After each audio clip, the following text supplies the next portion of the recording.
Thanks. I'm going to read 3 poems that go further and further into the future.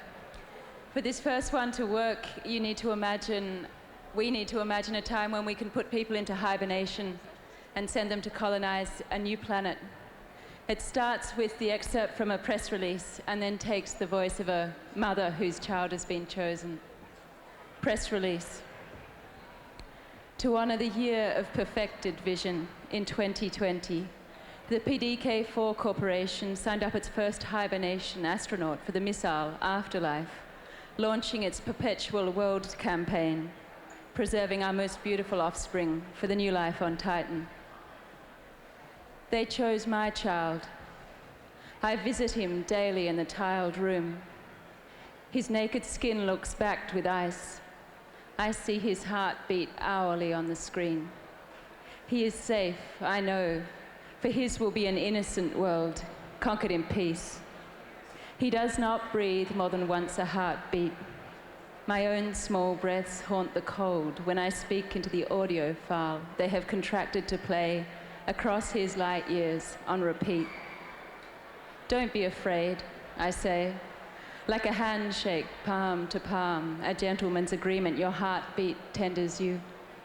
Are you cold? Listen, out of these bypassed years, silence in your mouth, you will amass such, only to think of you falling from your name for sky in this astonishing vessel. Press release, my darling, and do not sorrow.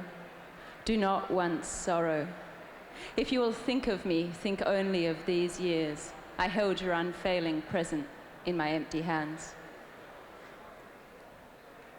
I'm really interested in the way, thank you.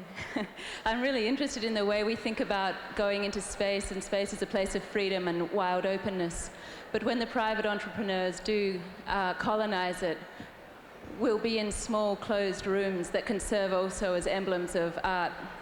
So this is a poem set even further into the future, where a character is traveling around Titan and its moons, collecting artifacts from failed settlements. The history of space travel. In truth, the history of space travel will be a history of rooms. I kept a room those 11 years in the Hotel Hyperion. It had been a prison, the first in orbit, and its guest rooms kept the old locks. The Futures Museum was paying me for artifacts from the failed outposts of settlement. Those years of voyaging to the forsaken places, I slept more than I woke, never shaking off the afterweight of anesthetic sleep before I slept again. Places that held then in my mind like so many self-lit dreams, but for the relics I brought back. I used to time my waking for the radio line where their abandoned voices first shaped words in static, the way a figure wades out of mirage, dripping with light. Whispers, pleas, accusations, prayers, voices in their afterlife, talking me out of sleep. The last poem, thank you. I like. Thanks up the front. We like poetry. This last one that I'll read imagines the collector going into a settlement, an enclosed world, deserted now.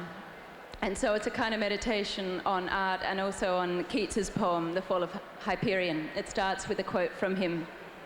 Fanatics have their dreams wherewith they weave a paradise for a sect. It's called Settlement Titan. This glassed-in world, a scale of memory, possessing its own loss. Here, never the small slant rain that is intimate because it does not know you. Only this path beneath a trellis weighed with vines by fruit trees under lights, the bright fruit set in many shadowed leaves. Rooms within a room, as if we had conquered here the space in screens. Structure of vaults that holds in air, its whir of engines subdued to the sound of bees eating out palaces in fallen fruit, seasons built into the lights. And hear the bright fish turn as if by clockwork mechanism in the clear-walled stream. It is so orderly and strange, a sort of camera obscura that would teach how to make the illusion of depth on paper, which is to say they live their whole lives here. I am collecting things as they were in somebody else's dream, trading in years for them as though the dream were mine. Thank you.